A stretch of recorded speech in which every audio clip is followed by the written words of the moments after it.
Hello, hello. We are here and we are live. And I just lost my music. Hold on. Oh, there it is. Wonder if it's going to let me play without commercial first. Nope. Here comes the commercial. So this is an impromptu episode. I did not plan on actually doing one on a Monday night. But I did actually work really well. I worked kind of hard on the Willy Wonka one because I wanted it to be accurate. I never tire of Willy Wonka and the Chocolate Factory, which is what we will be discussing today. The 1971 film starring Gene Wilder. There we go. Whimsical music. Yay. I don't know if you guys can hear it, but it's there.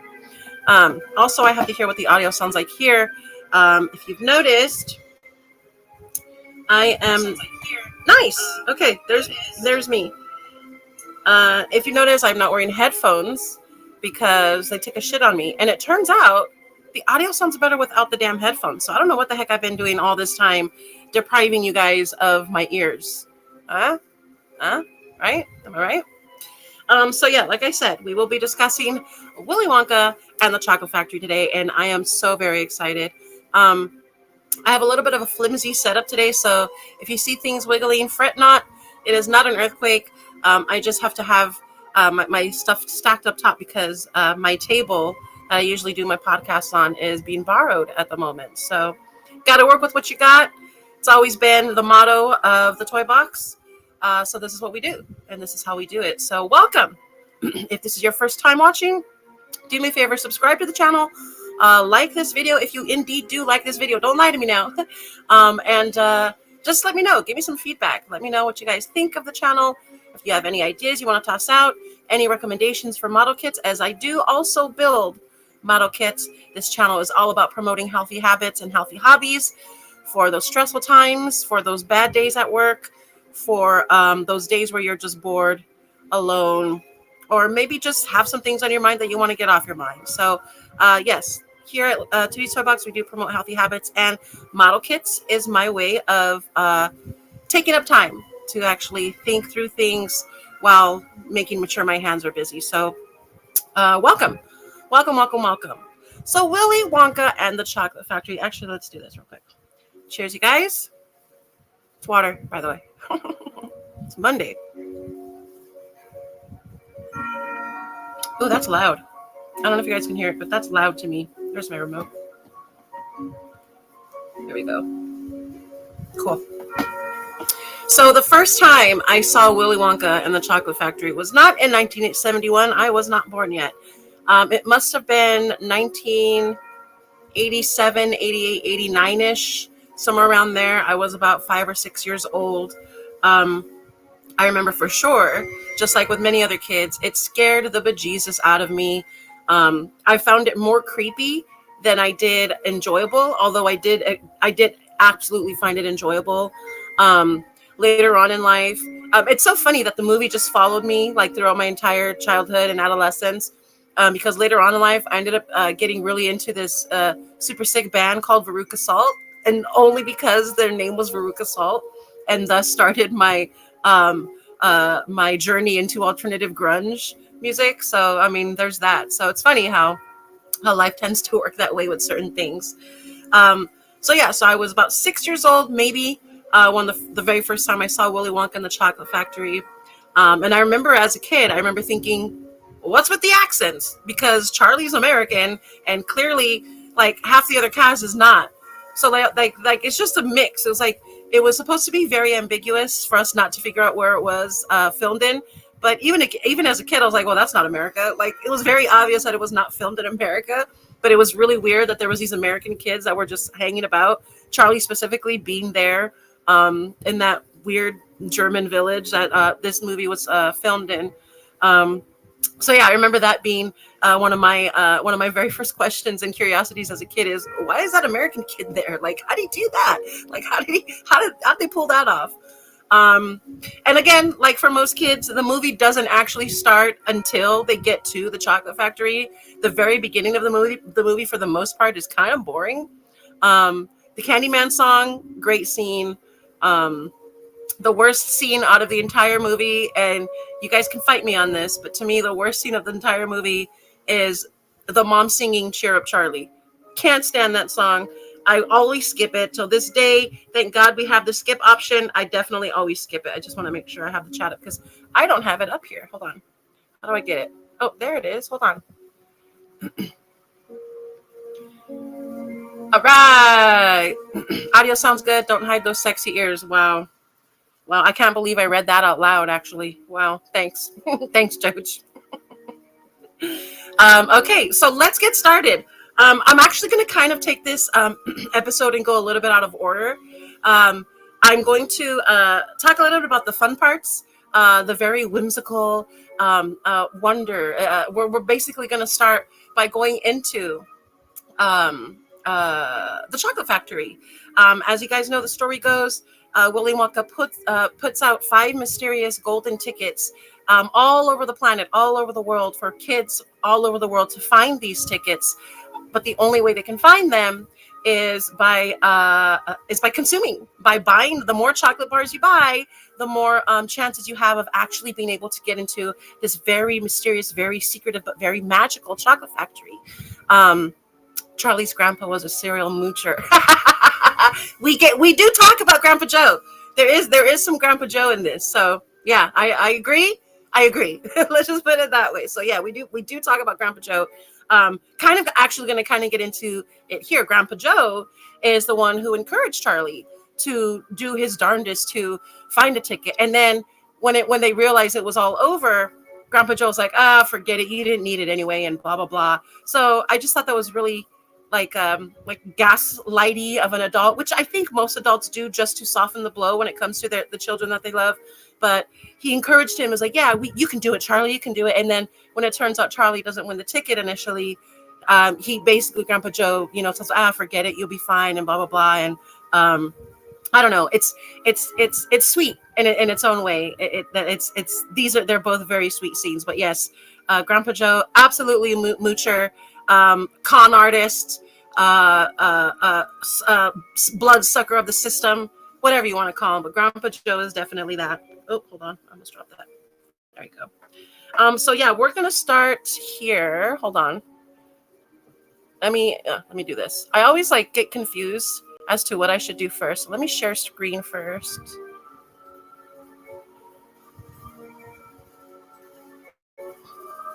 Yeah, here's where we're starting.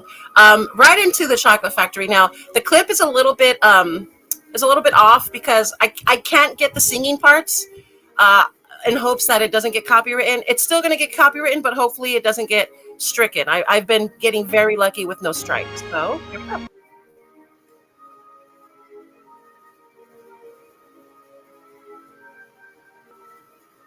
Oh, do I have to press play again? Oh, hold on.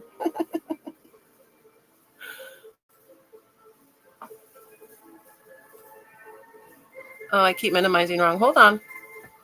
I'll get it. Let's move it this way. There we go, Ski. Okay.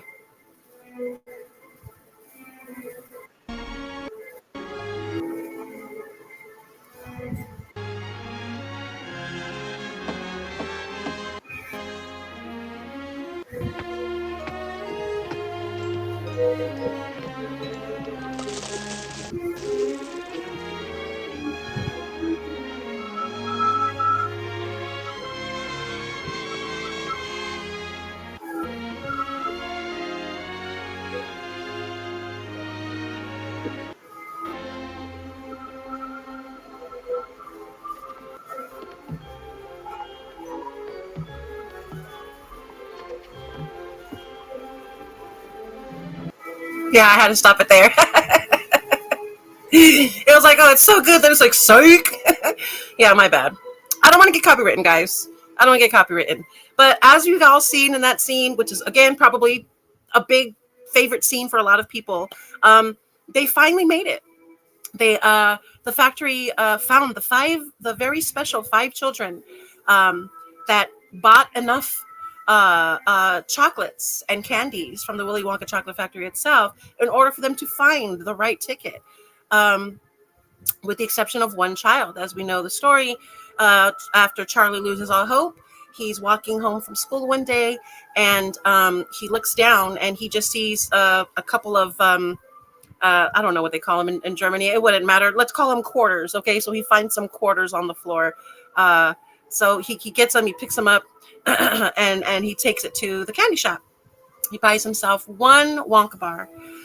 He starts walking home with this Wonka bar, sort of feeling guilty that he didn't save the money for his mom and his family, and also sort of hopeful, just a little hopeful that maybe he will find the ticket, just a little hopeful.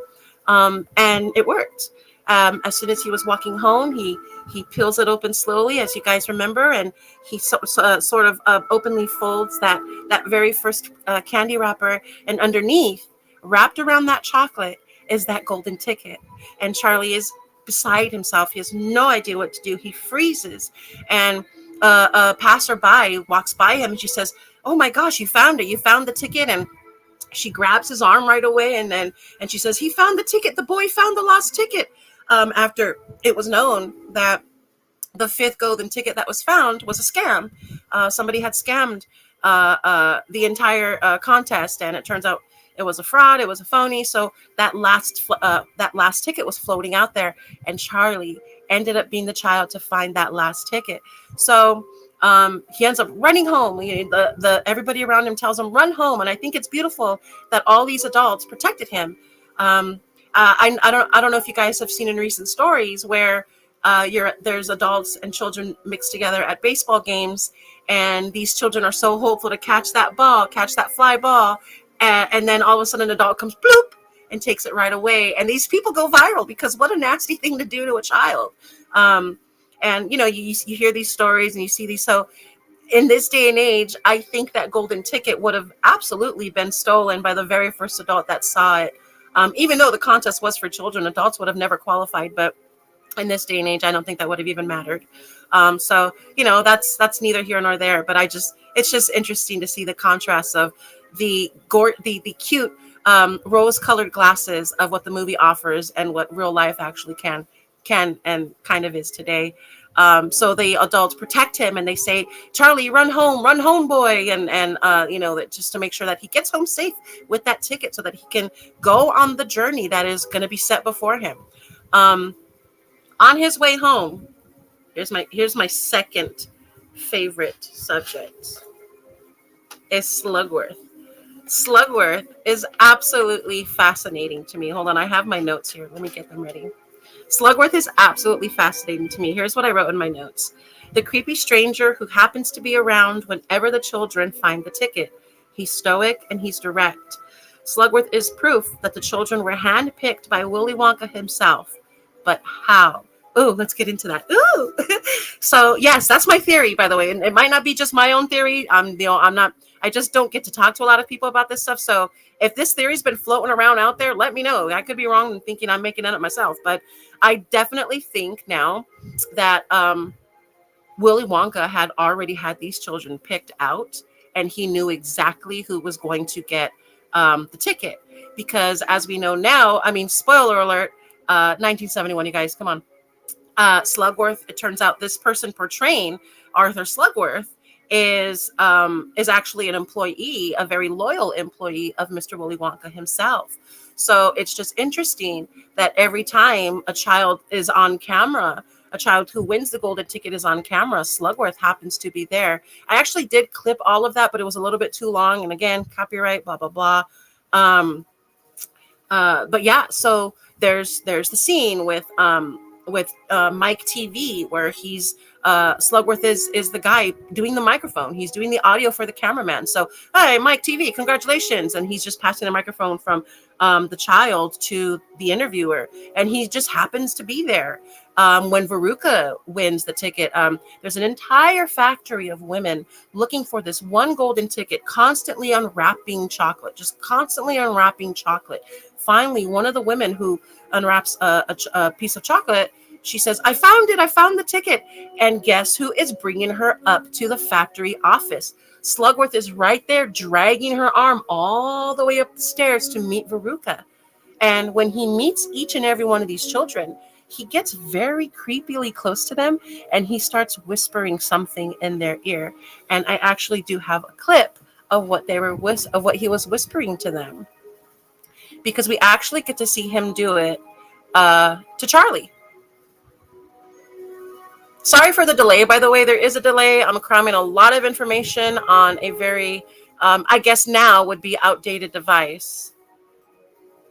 But hardware will get better. So, ladies and gentlemen, let me introduce to you one of the creepiest characters in cinematic history, Mr. Arthur Slugworth.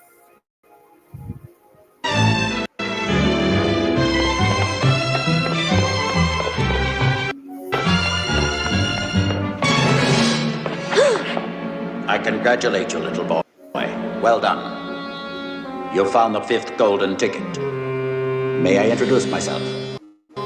Arthur Slugworth, President of Slugworth Chocolates Incorporated. Now listen carefully, because I'm going to make you very rich indeed. Mr. Wonka is at this moment working on a fantastic invention, the everlasting gobstopper. If he succeeds, he'll ruin me. So all I want you to do is to get hold of just one everlasting gobstopper and bring it to me so that I can find the secret formula. Your reward will be 10,000 of these. Think it over, will you? A new house for your family, and good food and comfort for the rest of their lives. And don't forget the name, Everlasting Gobstopper. Yeah, what a creep. What a freaking creep, right? Oh my God. I love how his eyes like get super wide as he says everlasting gold. Like he gets really wide with it. It's so hilarious. Slugworth is a snake in the garden. Slugworth, indeed, and they definitely portray him as the snake in the garden. So just some facts about Mr. Slugworth. His real name, the person who was playing Slugworth, is Mr. Wilkinson, who again was actually portraying Slugworth. He's an employee of Mr. Wonka. I also have another theory, and I mentioned this in one of the reels that I just did on Instagram. If you don't follow me on Instagram, do it. Just because there's a lot. I do a lot more information, a lot more updates there, especially when I can't do a stream. I have to update you guys there. You know what I mean? So there's that. But yeah, his scar. Slugworth scars. If you notice, Mr. Wilkinson has a scar right here. Now, I don't know if it's supposed to be there. I don't know if it's supposed to be fake. I don't know if it's added to the danger of who this who this Arthur Slugworth character was, right? Because as I said previously, this gentleman is not actually Slugworth. He's an employee of Mr. Willy Wonka. He is Mr. Wilkinson. He's his right-hand man. So I don't know if the scar is supposed to be the scar of Mr. Slugworth, or if that's literally the scar that Mr. Wilkinson had himself. And I only bring it up because this is post World War II, obviously. 1971. I don't think it's based in that year, but it could be. I think it's supposed to be timeless. In a sense, I think the movie itself is supposed to be timeless. But there's nothing to suggest, especially with Charlie's family, that they're not still dealing with remnants of World War II. Am I right? Especially because you hear Slugworth's accent, you hear you hear these mixed accents. The mother of the blonde boy who drinks the chocolate, they also have a German accent. So it's like there's this mix, right? So there's remnants of World War II where people who have not left certain areas are still migrated to certain areas. You know what I mean? There's that weird, is it or isn't it type thing in the movie. And again, this is just my own personal observation, my own personal observation of the movie, I guess. That's just me. That's just me thinking out loud about what I'm watching and what I'm witnessing. Also, the idea that Charlie's family is very poor. Very poor. She's like cooking hot dog water, bro. She's like making them. She's like, I hope you guys like dinner tonight. And she's like, they're just very poor. Like, that's post-war poor. If you ask me, that's just post-war poor. That's what they are. And not everybody's in that situation, but also not everybody's in the situation that Veruca Salt's in. She's very wealthy. Violet Beauregard's father owns a car dealership. So, you know, they're at least middle class. Mike TV seems lower middle class, but there's not much to suggest that outside of the stereotypical things that we see in all of these different types of households. So it's just interesting. Another thing that I noticed is Slugworth. I would imagine what he told Charlie is not what he told Veruca. Just think about it. Food for your family, blah, blah, blah. Veruca already has everything she needs and everything she wants. That's why she acts the way she does. She doesn't need food for her family, but Charlie did. And Slugworth, aka Mr. Wilkinson, knew that about these families. Can you imagine what he was whispering in the other kids' ears? Everything they want to hear, tailor-made for them. That's why I think Wonka already had these children picked out. And it's even creepier. I don't know if you guys have read the Roald Dahl actual adaptation. It's nasty. It's absolutely like way mean. Like, I don't think Roald Dahl enjoyed or appreciated children at all, to be honest. All his entire motive for that book was to teach children lessons. And this is essentially what Willy Wonka does. And I think the very first testament to that is the tunnel scene, the infamous scene in the tunnel where Willy Wonka creeps the hell out of everybody, including the at-home audience. I, for one, was extremely terrified. Here's my notes. The tunnel, by far, one of the most infamous scenes in cinematic history. I think I just said that. See, I'm going by my own notes. Okay. That's how you know I'm trustworthy. This scene was meant to test the children's fear tolerance and was an omen to the consequences from their actions. Yeah, basically that's it. Yeah, I think it was an omen, a foreshadowing of punishments to come in a sense. Not that they were going to get their head chopped off like the chicken and things like that, but it was just a foreshadowing of bad stuff does happen, guys. Watch out. Bad stuff does happen. You see this, you don't like this, you fear this, it happens. It's weird, right? The poem Wonka recites is called The Rowing Song and was written specifically for the 1971 adaptation, also aka called A Wondrous Boat Ride. Okay, so I'll read that again later. It's just a side note. But yes, so I was trying to look up what he says, and I'm actually going to play the clip for you now. But I was trying to look up if it was an actual poem, what he's speaking, there's no way that we are knowing, that one. I'm going to play it for you now. Yeah, I was trying to look it up to see if I can actually find it. Let me show stream. Again, I apologize for the lag, but it is what it is, and that's all that it is. Is it raining? Oh, let me rewind. Is it snowing? Let me rewind it because I ruined it. Hold on. I just ruined it. Is it raining? Is it snowing? Is a hurricane a-blowing? Not a speck of light is showing, so the danger must be growing. Are the fires of hell a-glowing? Is the grisly reaper mowing? Yes!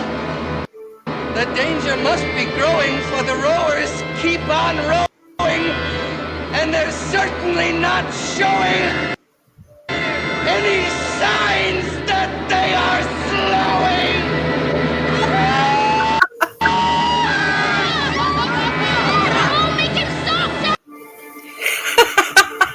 That entire scene is absolutely ridiculous. That's ridiculous. Hold on. That's ridiculous. He's singing. Okay, I think my favorite part of this whole thing is he just starts and then he goes, ah! He like scares them for no reason. Like, Gene Wilder, you can't get better than Gene Wilder in so many ways, in so many movies. This is Gene Wilder in his prime. This is Gene Wilder doing Gene Wilder shit. It's amazing. They could not have picked a better person to play Willy Wonka in this movie. It's so good.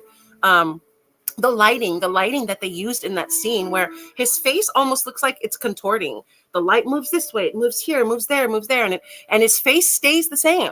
His face is the one face with the wide eyes and the very tight mouth, and he's reciting this thing with barely any emotion, barely any movement, but there's all kinds of movement happening to him where it almost looks like his face keeps changing shape. It's so good, so brilliantly done. Obviously, the green screen in the back. I don't know if it was a green screen back then. Probably not. But the screens in the background that has all these grotesque images. They show images, like I said, of the infamous chicken, the chicken's head being cut off, the worms going in and out, the whatever the hell that was. It was a lobster or a crab, something slimy or something.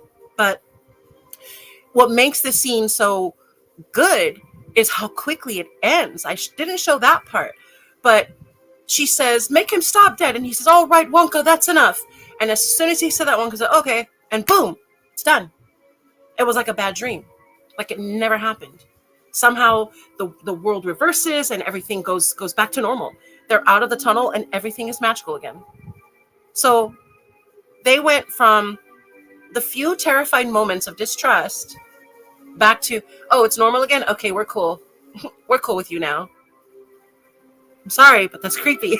That's very creepy to me. Very creepy. I have some did you knows. I did the did you knows on an Instagram reel because I wasn't sure I was actually going to do this episode, but I'll do them again real quick. Again, one that blew me away. Slugworth's first name is Arthur. I didn't know that. I always thought he was saying Oxlach because like he was German, right? So I was being like super racist and thinking that it was something like that. But his name's Arthur, like art. Okay, cool. Willy Wonka was filmed in Munich, Germany. Roald Dahl's originally written work was based solely as a chocolate tester for the Cadbury factory. I did not know that. That's a pretty cool one. Roald Dahl used to eat chocolate and consume it as a chocolate tester for the Cadbury company. If you guys don't know, Cadbury, I think, is from the Great Britain somewhere, UK. Shout out England, all the homies out there. Woo, woo, let's go. But they're the guys that make the eggs. We only see them during Easter, England. Sorry. Cadbury is not very famous. We see them during Easter. I also like the fruit and nut bar that Cadbury offers. That's me, though. I don't know anybody else who buys it besides me. But yeah, we always get the Cadbury eggs for Easter, and that's the only time we ever hear about Cadbury, just so you guys know. Wonka brand is real and is made by the Quaker Oats Company here in the United States. I think that's all the did you knows that I had. Also, again, I'm going to reiterate, that is an actual poem. The Willy Wonka actually recites that poem. Are the Grizzly Reapers mowing? That's an actual nonsensical poem written specifically for this movie. I didn't write down who wrote it, but it was not written by Gene Wilder. It had actually two different writers. Again, it's called The Wonders Boat Ride and also called The Rowing Song. So I thought that was pretty cool too. I had two more things that I actually wanted to show you guys. Maybe one more. How many did I show you? Two already? I might have shown you two already. But I kind of wanted to get into the philosophy of Willy Wonka and the Chocolate Factory because I think it gets deep. Not just like with the theories. Let me see. Oh no, that's it. Cool. I have one more to show you guys, which I will show you at the end. Let me do this again. All right. So yeah, I obviously we started talking about the conspiracy side of it. That's my favorite thing in the world, is to figure out behind the scenes and what were they thinking and maybe kind of analyzing that. But here. So here's my philosophy. This is what I got out of it. And these are, again, my own personal notes. So take them with a grain of salt. You can agree to disagree. But if you agree, leave a like on the video. If you disagree, leave a comment. Let me know why, and I'll fight you. All right. So the philosophy centers on karmic justice and the follies of obsessive consumerism. The philosophy suggests that a person's true character determines their destiny. Humility and kindness are rewarded. Greed, gluttony lead to a downfall. A pure heart and good character are more valuable than material wealth and are the path to true happiness and success. I think that is the philosophy and the message behind this entire movie. Because obviously if we go through the movie, we see that every single child outside of Charlie gets punished, and they get punished in very, very violent ways. We remember that in the very first one, Augustus, he drinks the chocolate, and he starts getting very greedy. He starts eating everything around. He starts drinking the chocolate. Now, again, Willy Wonka allowed this behavior. He gave them carte blanche. He bowed and he said, go, have at it. That's what he did. He let them make choices for themselves, right? And these kids' choices led them to their own demise. Now, granted, in the chocolate room, the kids were reserved in their own right. The parents were definitely reserved in their own right. The only one who was actually going crazy in that scene or in that particular moment was Augustus, constantly consuming to the point where he actually gets lost in his consumption and bloop, he falls right into the chocolate river and he goes right up to the filter hose. And it's so funny because then you hear, she says, his mother, oh, you must do something. And he says, help, police. It's so funny. Like, he's so sarcastic. And he's just like, he understands the situation. And he seems to know exactly what's going to happen. And I think he purposely scares the woman into thinking that she'll never see her son again, teaching her a lesson just as much as he's teaching him, Augustus. As he's teaching Augustus a lesson, he's teaching mom the same exact lesson. Reel your kid in, bro. Because even in the interview that he had with the media, he's right there and he's eating. And he says, Augustus, you found the first ticket. How does it make you feel? And his answer is, hungry. His dad, they tried to interview his dad, and his dad eats the microphone. So it's like the whole family is in on this idea of let's just consume and eat. Now, consumerism is the key to this film all the way around. Every single one of these kids were consuming and taking and taking and taking. Eventually, they got to win. They got to win their opportunity. We saw with Veruca how many boxes, and she had an entire factory of people getting these chocolates out to find that one ticket that she finally found. How much money did her father have to spend on all of that? Millions in today's standards. Mike TV, when they interviewed him, now we don't really have the backstory of how many chocolates he had to consume or whatnot, but we do see him not even focused on the interview at all. He's focused on the TV. He's consuming television, didn't give a shit about the person there. I don't care that I'm being interviewed right now. I don't care that I'm going viral. I'm watching something. I'm watching my stories, bro. Leave me alone. We see with what's her face? Violet. She consumes because she's competitive. She needs to constantly be better than anybody and everybody else. Even in the newer portrayal with Johnny Depp, she knows she's in competition with Veruca. There's a scene where they say, let's be friends. And then Veruca says, best friends. They hold hands, they grab each other's hands and they grip tightly. And then they're like laser beam focused. They both turn away from each other and just boom, stone cold face. Fuck you, bitch. Like, I'm going to get this. And that's literally her attitude in this movie. It's just portrayed a little bit subtly. But yes, Violet was consumed by competition. You know what I mean? So like all these kids had these flaws, and Charlie kind of goes in there. Not to say that he's perfect, because, you know, we can't just say, oh, because you're poor, you're a good person. We can't do that either. Which is kind of what they do in this film, but in real life, that's not reality. You know what I mean? So let's kind of pull ourselves a little bit out of that. But he does come about himself humbly. Him and Grandpa Joe, aside from Grandpa Joe being a complete con artist, they come about themselves very honestly and very humbly. Charlie doesn't necessarily feel like he deserves to be there for the longest time until he does. And there's proof in him feeling like, yeah, I can do this. I deserve this, because he ends up eating fizzy lifty drinks with Grandpa.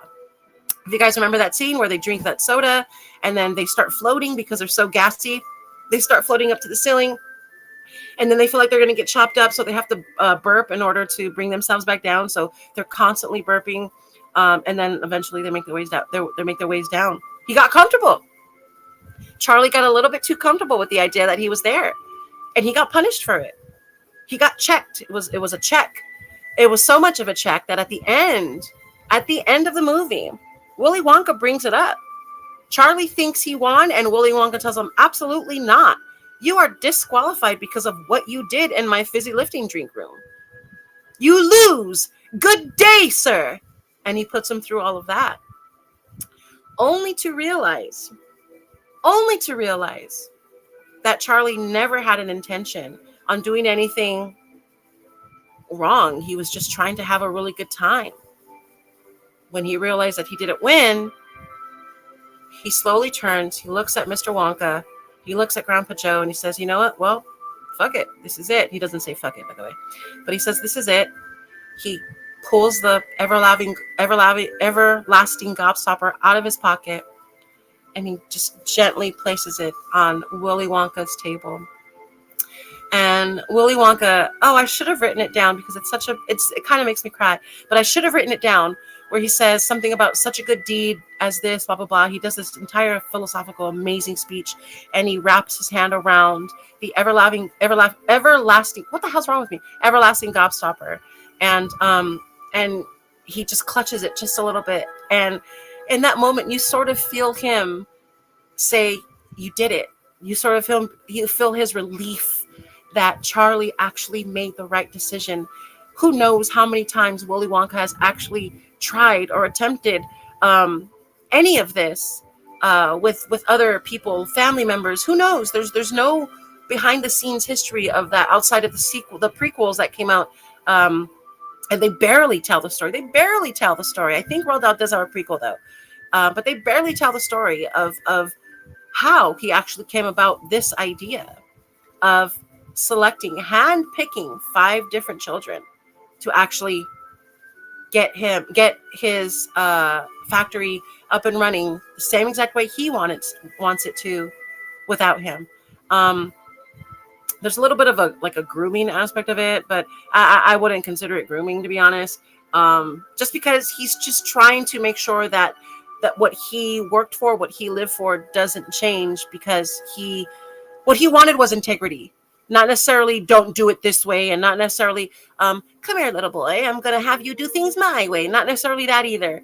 He wanted somebody with integrity who is going to be absolutely faithful to the formulas, absolutely faithful to the dynamic, absolutely faithful to the idea of the Oompa Loompas having to be cared for. And I have our closing scene here, which sort of explains all of that.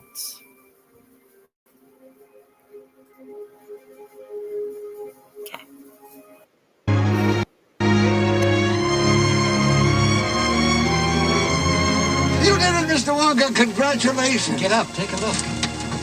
Grandpa, our town looks so pretty from up here. Yeah, look over here, Charlie. I think I see our house. Wow. It really looks beautiful. There's my school, Grandpa. See, there's a school, guys. How did you like the chocolate factory, Charlie? I think it's the most wonderful place in the whole world. I'm very pleased to hear you say that, because I'm giving it to you. That's all right, isn't it? You're giving Charlie the... I can't go on forever, and I don't really want to try. So who can I trust to run the factory when I leave and take care of the Oompa Loompas for me? Not a grown-up. A grown-up would want to do everything his own way, not mine. That's why I decided a long time ago that I had to find a child. A very honest, loving child to whom I can tell all my most precious candy-making secrets. And that's why you sent out the golden tickets. That's right. So the factory's yours, Charlie. You can move in immediately. And me? Absolutely. What happens to The the whole family. I want you to bring them all. But Charlie, don't forget what happened to the man who suddenly got everything he always wanted. What happened? He lived happily ever after.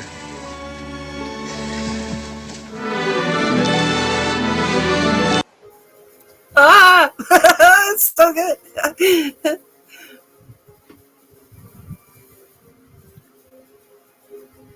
So isn't it funny how he tells them, don't forget what happened to the man who got everything he ever wanted. He lived happily ever after. What did he mean by that? Because he seemed to constantly punish people for trying to gain the things that they've always wanted. I want the world. I want the whole world. And then she ends up in the bad egg, the bad egg laundry basket, right? So does he punish Does he punish people for wanting things, or does he punish opportunists for gaining the things that they want the wrong way? You know what I mean? Very good. I'm going to go over my philosophy one more time, and then we're going to end the episode. The philosophy centers around karmic justice and the follies of obsessive consumerism. It suggests that a person's true character determines their destiny. Humility and kindness are rewarded. Greed, gluttony lead to a downfall. A pure heart and good character are more valuable than material wealth and are the path to true happiness and success. And I think that is absolutely true. And I think that is absolutely the moral of this story. And I don't think Gene Wilder would think any different. Maybe he will. Maybe it was just a movie to fuck with little kids and be mean to them. Who knows? Maybe they were just bullying kids. I could be way wrong. But those are my theories. That is my personal synopsis on this movie. One of the best movies ever created on this planet. If you have not seen it, I highly suggest it for its magic, for film purposes. If you're, like I said, if you're a film guy and you like lighting and all kinds of stuff, I mean, there's just great things that happen all throughout this movie, with the exception of "Cheer Up, Charlie." Terrible song. Fast forward. Don't worry about it. You're fine. Fast forward. Cheer up, Charlie. Shut up. Like, that's enough. We get it. You're poor. We get it, lady. So anyway, thank you guys so much for watching this episode. I had a blast doing it. I'm really, really happy I did it. I will see you guys Thursday. This Thursday, I will be doing another interesting episode on one of the most creepiest tragedies that actually happened just down the street from me in Los Angeles, California. A massive mass casualty event is what I'll call it, done by a recent cult. You don't hear too much about cults these days that are doing the things that they're doing, that are doing blatant things the way the Heaven's Gate cult did in 1997. So that will be this Thursday. I would love to see you guys there. Again, if you guys like this episode, please do me a favor and let me know by leaving a comment or definitely leaving a thumbs up in the video. Subscribe to the channel. I would love it if you guys did that. Also follow me on Instagram. I always update everything on Instagram. I also post a bunch of silly shit on Instagram, especially my stories. My stories on my life, just so you guys know. The stories of my life. I love doing it. I will see you guys on Thursday. I hope you guys have a wonderful rest of your week. Good night.